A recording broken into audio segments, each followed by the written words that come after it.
मंच पर विराजमान कृषि एवं किसान कल्याण मंत्री श्रीमान राधा मोहन सिंह जी,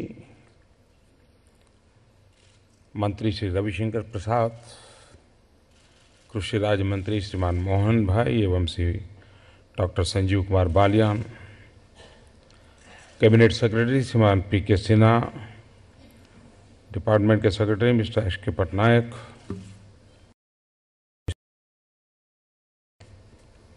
मेरे किसान भाइयों बहनों और देश के अन्य भागों में ई मंडी के द्वारा ई नाम योजना जब प्रारंभ हो रही है तो जहां 21 स्थानों पर बैठे हुए मेरे सारे किसान भाइयों बहनों, मैं देश के किसानों को बहुत बहुत शुभकामनाएं देता हूं, बहुत बधाई देता हूं कि इस प्रयास से किसानों की अर्थव्यवस्था में कितना बड़ा परिवर्तन आने वाला है। आज डॉक्टर बाबा साहब आम्बेडकर की 125वीं जयंती है और मैंने करीब 1 महीने पहले सार्वजनिक रूप से कहा था कि ई नाम का प्रारंभ हम डॉक्टर बाबा साहब आम्बेडकर की जन्म जयंती के दिन करेंगे और मुझे खुशी है कि आज समय सीमा में वो कार्यक्रम प्रारंभ हो रहा है। राधा मोहन सिंह जी कह रहे थे कि हम इसको और जल्दी भी कर सकते हैं, लेकिन ये काम राज्यों के सहयोग के साथ जुड़ा हुआ है। अभी भी देश के कुछ राज्य ऐसे हैं कि जहां मंडी का कोई कानून ही नहीं है। अब किसानों के लिए सुनते तो बहुत है, लेकिन ऐसे भी राज्य हैं आज भी इस देश में कि जहां किसानों के लिए मंडी के लिए कोई नीति निर्धारण कानून नहीं है। उन राज्यों में किसानों का एक्सप्लॉयटेशन कितना हो सकता है उसका आप अंदाज कर सकते हैं। मैं नाम नहीं देना चाहता हूं राज्यों का, क्योंकि आजकल ऐसे विषय फिर 24 घंटे विवादों में फंस जाते हैं, तो मैं उससे बचना चाहता हूं। लेकिन ऐसे सभी राज्यों से मेरा आग्रह होगा कि वे अपने यहाँ किसान मंडी कानून बनाएं। उसी प्रकार से जिन राज्यों में कानून है उसमें भी अब नई टेक्नोलॉजी आई है, काफ़ी व्यवस्थाएं पलटी हैं, तो उसके अनुरूप कानून में सुधार करना आवश्यक है।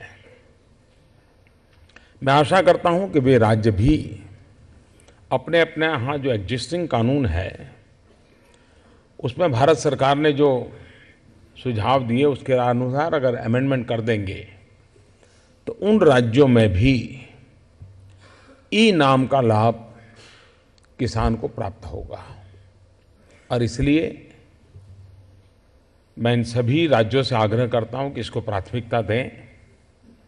वैसे मुझे लगता है कि शायद आग्रह मुझे अब नहीं करना पड़ेगा, क्योंकि जैसे ये 21 मंडियों की खबर आना शुरू हो जाएगा तो नीचे से ही प्रेशर इतना पैदा होगा कि हर राज्य को लगेगा भाई मेरा किसान तो रह गया, चलो मैं भी इसमें आ जाऊं ताकि मेरे राज्य के किसान को लाभ मिले। हमारे देश में वर्षों से किसी न किसी कारण से कुछ नियम रहे।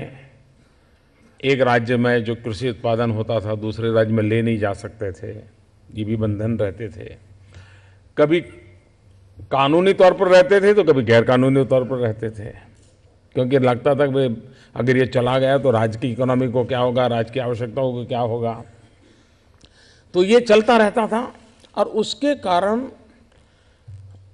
मैं नहीं मानता हूं कि कोई बहुत बड़ा गुनाह के रूप में मैं इसे देखता नहीं हूं।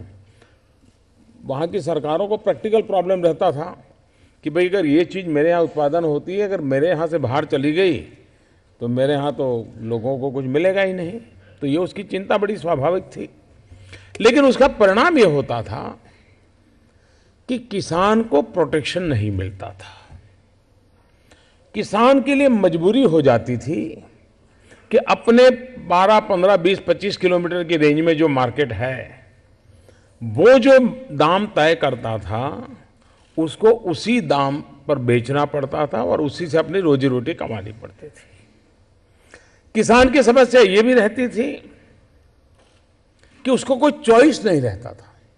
एक बार घर से बैलगाड़ी में ढोकर के माल लेके गया मंडी में और मंडी वालों को लगा कि नहीं आज दाम गिरा दो। अब वो बेचारा सोचता है कि भाई मैं इसको वापस कहाँ ले जाऊंगा, 25 किलोमीटर कहाँ उठा के ले जाऊंगा। तो वो मजबूरन उनके हाथ पैर जोड़ के कहता था नहीं जी ले लीजिए, चलिए 5 रुपया कम कर लीजिए, ले लीजिए, मैं वापस कहाँ ले जाऊंगा। ये हाल किसान का हमारे यहां मार्केट पर रहा। ये योजना ऐसी है कि जिस योजना से किसान का तो भरपूर फायदा है, लेकिन ये ऐसी योजना नहीं है कि जो सिर्फ किसान का फायदा करती है। ये ऐसी व्यवस्था है जिस व्यवस्था के तहत जो थोक व्यापारी हैं उनकी भी सुविधा बढ़ने वाली है। इतना ही नहीं, ये ऐसी योजना है जिससे उपभोक्ता को भी उतना ही फायदा होने वाला है। यानी ऐसी मार्केट व्यवस्था बहुत रेयर होती है कि जिसमें उपभोक्ता को भी फायदा हो, कंज्यूमर को भी फायदा हो, बिचौलिए जो बाजार व्यापार लेकर के बैठे हैं, माल लेते हैं और बेचते हैं, उनको भी फायदा हो और किसान को भी फायदा हो। होता क्या है, आज दुर्भाग्य से हमारे देश में कृषि उत्पादन का रियल टाइम डाटा अभी भी नहीं होता है। कभी हमें लगे कि भाई फलाने राज्य में गेहूं की जरूरत है तो सरकार सोचती है कि अच्छा भाई क्या करेंगे, इनको गेहूं की जरूरत है, लेकिन उसको पता नहीं होता कि दूसरे एक राज्य में गेहूं सरप्लस पड़े हैं। कभी गेहूं सरप्लस है और वहां पहुंचाने हैं, लेकिन उस समय ट्रेन की व्यवस्था नहीं मिलती माल ले जाने के लिए, और वहां कंज्यूमर परेशान रहता है, यहां किसान परेशान होता है माल बेचना है। ये क्यों? तो ये जो स्ट्रक्चर ऐसा बना हुआ था कि जिस स्ट्रक्चर में वो बंद गया था उसके बाहर नहीं जा पाता था। आज ई नाम के कारण अभी तो प्रारंभ में 25 कृषि उत्पादन चीजें इस ई नाम पर बिकेगी, सौदा होगा, और 21 मंडी में होगी। लेकिन बहुत ही निकट भविष्य में शायद 250 तक तो पहुंच जाएंगे, क्योंकि कुछ राज्यों ने कानून में जो सुधार करना चाहिए वो कर दिया है। टेक्नोलॉजी करेगी, बड़ा मुश्किल काम नहीं है। वहां एक लैब बनेगी, उस लैब के कारण क्वालिटी ऑफ एग्रो प्रोडक्ट ये तय होगा। अब व्यापारी हाथ में पकड़ करके जताएगा नहीं यार तेरा माल तो ठीक नहीं है, और किसान कहता नहीं नहीं साहब बहुत ठीक है, पहले जैसा ही है, और आखिरकार उस व्यापारी ने कह दिया तो वो बेचारे को लगता था चलो बेच दो। आज लेबोरेटरी कहेगी कि तुम्हारा जो प्रोडक्ट है ए ग्रेड का है, बी ग्रेड का है, सी ग्रेड का है।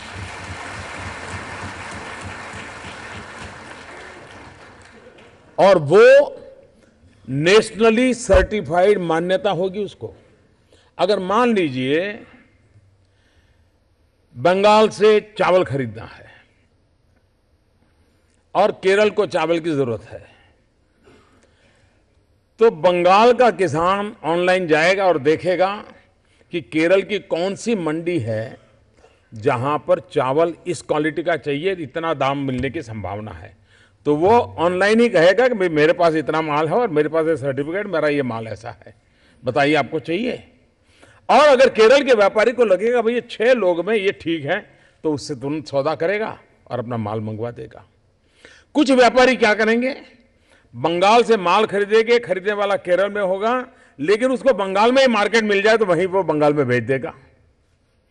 मेरा कहने का तात्पर्य है कि इतनी ट्रांसपेरेंसी होगी इस व्यवस्था के कारण कि जिसके कारण हमारा किसान ये तय कर पाएगा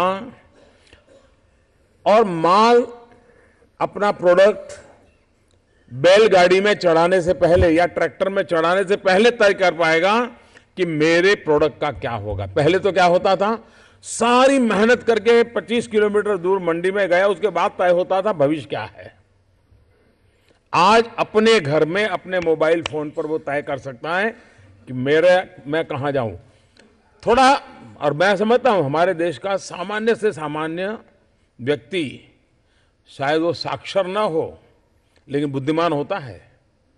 जैसे उसको पता चलेगा तो वो मॉनिटर करेगा कि मंडी का ट्रेंड क्या है, 3 दिन देखेगा बराबर, और फिर ट्रेंड के अनुसार तय करेगा। हाँ, अब लगता है कि मार्केट पक गया है, तो तुरंत अंदर एंटर कर जाएगा और अपना माल बेचेगा। आज किसान निर्णायक होगा, किसान निर्णायक होगा। जो मंडी में बैठे हुए व्यापारी हैं, उन व्यापारियों के लिए भी ये सुविधाजनक होगा, क्योंकि उसको लगता है कि मैं जहां से पहले खरीदता था तो वहां तो इस बार चावल पैदा ही नहीं हुई है, तो साल भर क्या करूंगा, मैं तो चावल का व्यापारी हूं।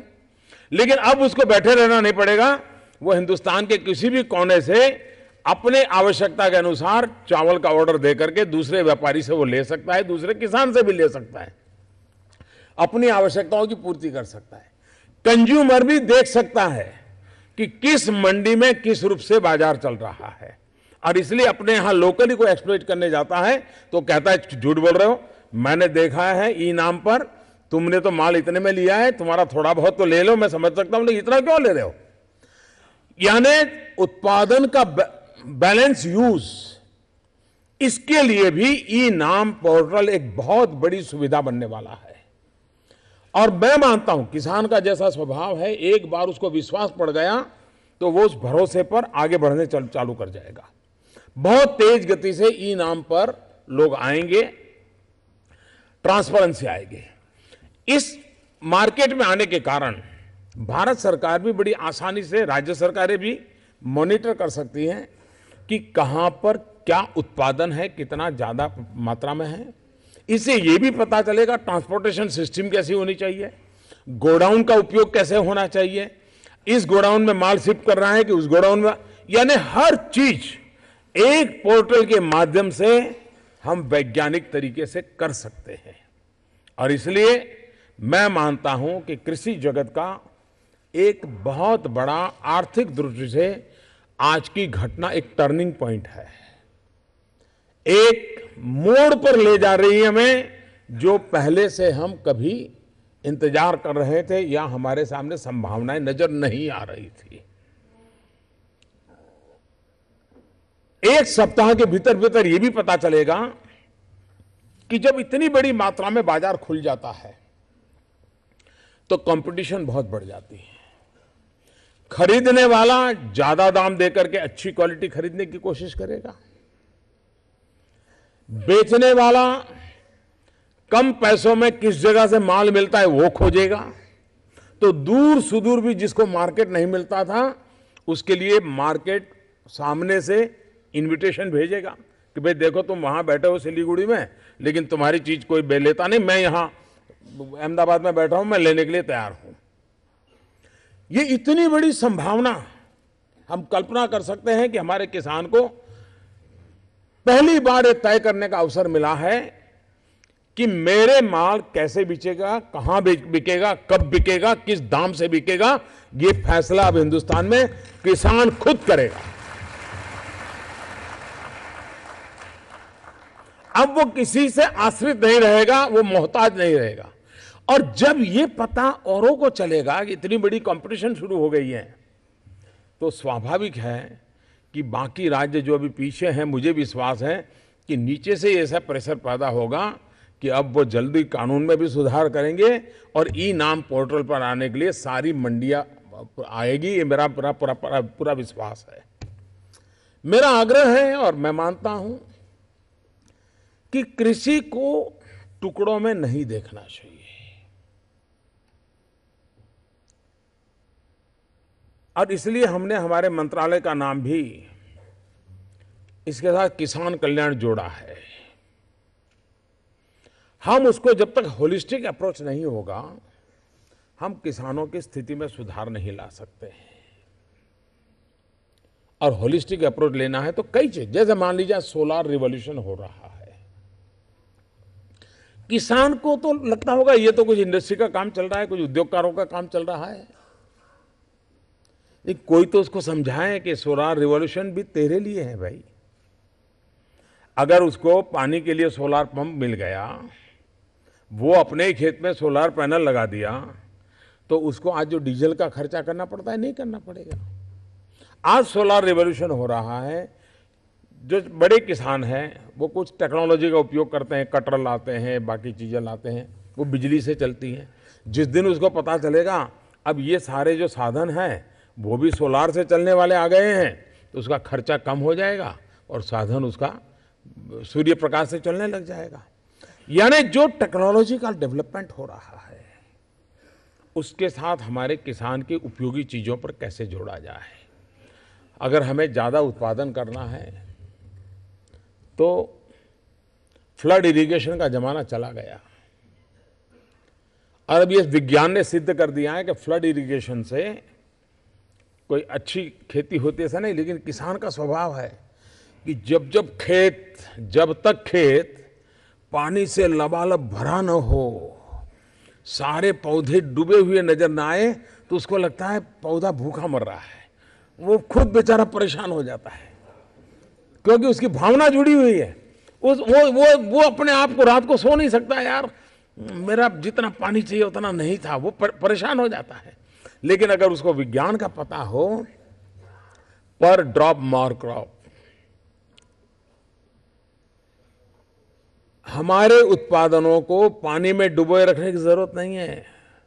हम सालों से मान करके आए कि गन्ने की खेती करनी है तो भरपूर पानी चाहिए। अब धीरे धीरे अनुभव आ गया कि स्प्रिंकलर से गन्ने की खेती बहुत अच्छी हो सकती है, और स्प्रिंकलर से गन्ने की खेती करें तो सामान्य गन्ने में जो शुगर कंटेंट होता है उससे स्प्रिंकलर या ड्रिप से किया हुआ गन्ने में शुगर कंटेंट ज्यादा होता है, उसमें से ज्यादा चीनी निकलती है, तो किसान को दाम भी ज्यादा मिलता है। और आपने देखा होगा फ्लड इरिगेशन से जो शुगर का गन्ने का डंडा होता है उसकी साइज और स्प्रिंकलर से हुआ उसकी साइज देखते ही पता चलता है कि कितना बड़ा फर्क आया। अब किसान को समझना होगा, और मैं मानता हूं कि ये बात उनसे पहुंचाई जा सकती है, और इसलिए मेरा मिशन है पर ड्रॉप मोर क्रॉप। एक एक बूंद पानी से हम समृद्धि पैदा कर सकते हैं, हम भविष्य पैदा कर सकते हैं। कभी कभी मैं किसानों के साथ बैठने का स्वभाव रखता था, तो काफी बातें करता था। जब गुजरात में था मैं उनको कहता था, और मैं आज उसको दोबारा कहना चाहूँगा। मैं उनको कहता था कि मान लीजिए आपका बच्चा बीमार है और 3 साल की आयु हो गई, 5 साल की आयु हो गई, 7 साल की आयु हो गई, लेकिन न वजन बढ़ रहा है, न चेहरे पर मुस्कान आ रही है, ऐसा ही दुबला पत्ता मरा पड़ा ऐसे ही पड़ा रहता है। अब आप सोचिए कि आपका बच्चे का ये हाल है, और आप सोचें कि एक बाल्टी भर दूध लेंगे, उसमें केसर बादाम पिस्ता सब डालेंगे और रोज बच्चे को इस दूध से नहलाएंगे, उसकी तबीयत में कोई फर्क पड़ेगा क्या? पड़ेगा क्या मेरे किसान भाई, पड़ेगा क्या? लेकिन अगर एक चम्मच में थोड़ा थोड़ा दूध लेकर के उसको 100 ग्राम शाम तक 100 ग्राम पिला दूं, फर्क पड़ेगा कि नहीं पड़ेगा? जो बच्चे का है वो ही पौधे का है, जो स्वभाव बच्चे का है वो ही स्वभाव पौधे का है। पौधे को भी अगर पानी से नहला दोगे तो पौधा मजबूत होगा तो नहीं है। एक एक चम्मच से एक एक बूंद पानी पिलाओगे तो आप देखते ही देखते देखोगे कि पौधा कितनी बड़ी ताकतवर बन जाता है। और इसलिए हमने इन बातें छोटी होती हैं लेकिन उसकी ताकत बहुत बड़ी होती है। हमने देखा है कि हमारे किसान का सबसे बड़ा नुकसान किससे हो रहा है? वो जो देखता है उसमें विश्वास करता है, जो सुनता है उस पर किसान कभी विश्वास नहीं करता। एक प्रकार से अच्छी चीज भी है, वो जब तक खुद अपनी आंखों से नहीं देखता है भरोसा नहीं करता है। लेकिन उसके कारण उसका मिसगाइड ऐसा हो जाता है कि अगर बगल वाले खेत में किसी किसान ने लाल डिब्बे वाली दवा डाली तो वो भी सोचता है कि लाल डिब्बे वाली अच्छी होती है, वो भी जाकर के लाल डिब्बे वाली ले आता है। अगर उसने देखा कि बगल वाला 2 बोरी फर्टिलाइजर डालता है तो वो भी 2 बोरी डाल देता है, और उसको तो ज्यादा वो रंग से ही जानता है कि लाल डिब्बे वाली दवा, काले डिब्बे वाली दवा, लंबे डिब्बे वाली दवा या छोटे डिब्बे वाली, उसी से उसका कारोबार चलता है। ये उसने अपना एक विज्ञान डेवलप किया है। ये गलती क्यों होती है? उसे पता नहीं है कि वो जिस जमीन पे काम कर रहा है उसकी प्रकृति कैसी है। ये धरा हमारी मां है, ये भूमि हमारी मां है, कहीं बीमार तो नहीं हो गई है? हमने ज्यादा तो उसका शोषण नहीं किया है, उसका भी कोई ख्याल रखा है कि नहीं रखा है? ज्यादा अनुभव आता है कि हम धरा के साथ क्या करते हैं, फसल के संदर्भ में धरा के साथ जो करना होता है करते हैं। धरा की तबीयत चिंतन करनी चाहिए, इस भूमि की चिंता करनी चाहिए, इस पर हमारा ध्यान नहीं होता है। और अगर बीमार धरा हो, कितना ही अच्छा बीज बोए, इच्छित परिणाम नहीं मिलता है। और इसलिए हमारी कृषि जगत को बदलना है तो हमारी धरा की तबीयत, और उसके लिए अब सरल उपाय हैं। सॉइल हेल्थ कार्ड, लेबोरेटरी में धरा की टेस्ट करवानी चाहिए और उसमें जो गाइडलाइंस दे उस प्रकार का पालन करना चाहिए। वरना कुछ लोग होते हैं कि डॉक्टर के पास जाएं, तबीयत दिखाएं, डॉक्टर कहे डायबिटीज है, लेकिन घर में आकर के बताते ही नहीं डायबिटीज है, क्योंकि मिठाई खाने का शौक होता है। तो फिर वो लेबोरेटरी काम नहीं आती है। अगर लेबोरेटरी ने कहा कि डायबिटीज है तो मिठाई छोड़नी पड़ती है। उसी प्रकार से धरा को चेक करने के बाद पता चला कि ये बीमारियां हैं, उस फसल के लिए आपकी धरा ठीक नहीं है, वो फर्टिलाइजर आपकी धरा के लिए उपयुक्त नहीं है, वो दवाई आपकी धरा को बर्बाद कर देगी। तो मेरा किसानों से प्रार्थना होगी कि उसमें जो सुझाव देते हैं उन सुझाव को रिलीजियसली फॉलो करना चाहिए। देखिए, विज्ञान की बड़ी ताकत होती है, विज्ञान की बड़ी ताकत होती है। इन चीजों को अगर हमने ढंग से कर लिया तो आप देखना, कभी कभार मैंने देखा है हमारे पंजाब में, हरियाणा में, इधर पश्चिम उत्तर प्रदेश में, वो पुरानी पद्धति फसल निकालने के बाद में जो रह जाता है, उसके मुझे हिंदी शब्द तो मालूम नहीं है, उसको जला देते हैं। अब हमें मालूम नहीं ये मूल्यवान फर्टिलाइजर है, उसके छोटे टुकड़े टुकड़े करके फिर से उसी जमीन में दबा दीजिए, वो आपकी जमीन के लिए वो खुराक बन जाएगा। लेकिन जल्दबाजी होती है, दोबारा फसल के लिए काम करना है तो कौन करेगा, इसलिए डालते नहीं है। मैं समझता हूं जिस चीज के लिए जो नियम है प्रकृति ने बनाए हैं, उसका अगर हम थोड़ा सा पालन करें तो पर्यावरण का जो नुकसान हो रहा है, और दिल्ली वाले चिल्लाते हैं कि धुआं बहुत हो गया, वो बंद भी हो जाएगा और मेरे किसान को ये फायदा होगा। मुझे स्मरण है, जो केले की खेती करते हैं, केला पकने के बाद वो केला का जो पेड़ रह जाता है उसको निकालने के लिए वो पैसे देते हैं लोगों को कि भाई आप उसको जरा साफ करके दे दो। और पहले एक एकड़ भूमि पर 15-20 हज़ार रुपया उनको ये खेत खाली करने के लिए खर्चा होता था। बाद में उनके ध्यान में आया कि ये तो मोस्ट वैल्यूएबल है, और आपको हैरानी होगी, केला पकने के बाद वो जो खड़ा रहे, जो उसका बाकी बचा हुआ पुर्जा है, उसको अगर आप कहीं गाड़ दें और वहां पर कोई पौधा लगा दें, 90 दिन तक पानी की जरूरत नहीं पड़ती, उसी के अंदर से पानी मिल जाता है, इतनी ताकत होती है उसमें।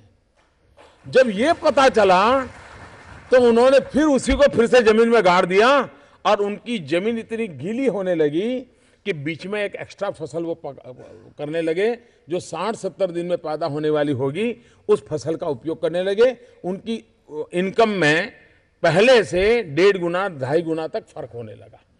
क्यों? तो उनको समझ आया कि भाई इसका उपयोग है।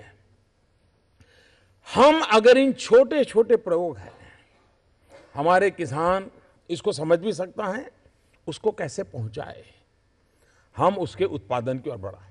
हमारे देश का एक बहुत बड़ा दुर्भाग्य है, किसी न किसी कारण से टोडरमल ने जमीनों को नापने का बहुत बड़ा काम किया था। उसके बाद उसके प्रति बड़ी उदासीनता रखी गई। सरकारों में नियम था कि 30 साल में एक बार जमीन नापने का काम रेगुलर होना चाहिए, लेकिन शायद पिछले 100-150 साल में ये परंपरा डाइल्यूट हो गई और उसके कारण एग्जैक्ट पता नहीं है जमीन की स्थिति का। किसान कॉन्शियस है, कोई जमीन ले ना जाए, इसलिए वो क्या है, बाड़ करता है। नाप का ठिकाना ही कागज पर एग्जैक्ट नाप नहीं है, तो बाड़ लगाता है। वो बाड़ लगाने में 1 मीटर जमीन उसकी इसकी खराब होती है, 1 मीटर जमीन दूसरे वाली खराब होती है।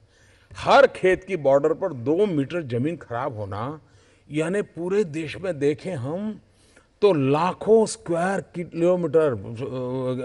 मीटर जमीन इसी में बर्बाद होती होगी। अगर हम उसका रास्ता निकालें, आज देश को टिम्बर इंपोर्ट करना पड़ता है। अगर हम हमारे बॉर्डर पर ये बाड़ करने के बजाय टिम्बर के पैड लगा दें, बेटी पैदा हो उस दिन अगर पैड लगाया तो शादी करने का पूरा खर्चा एक पैड दे देगा। वो पैड, बेटी बड़ी होगी उसके साथ साथ बड़ा होगा, और जब वो टिम्बर बेचोगे, आज हिंदुस्तान फर्नीचर के लिए टिम्बर दुनिया से इंपोर्ट करता है। मेरा किसान अपने बॉर्डर पर, बाढ़ पर ये काम कर सकता है, आराम से कमा सकता है। ये बदलाव, और उसके कारण जो वेस्ट ऑफ लैंड है वो हमारा बच जाएगा। सोलार, हम खेती के साथ साथ सोलार बिजली पैदा करके बेच सकते हैं। मैंने ऐसे किसान देखे हैं जो अब कोऑपरेटिव सोसाइटी बना रहे हैं और पड़ोस के किसान मिलकर के कोने पर बिजली पैदा कर रहे हैं और राज्य सरकारों को बेच रहे हैं।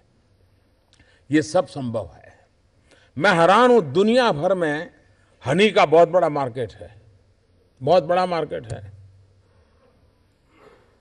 और हनी एक ऐसी चीज है, शहद, कि सालों तक घर में रहे तो जितना पुराना ज्यादा पैसा मिलता है। और किसान अगर अपने खेत में साथ साथ शहद का भी काम करें तो जो मधुमक्खी हैं वो भी फसल को ताकत देती हैं। वो एक जगह से दूसरी जगह पर बैठती हैं तो ये फसल को नई ताकत देती है। सिंपल चीजें हैं।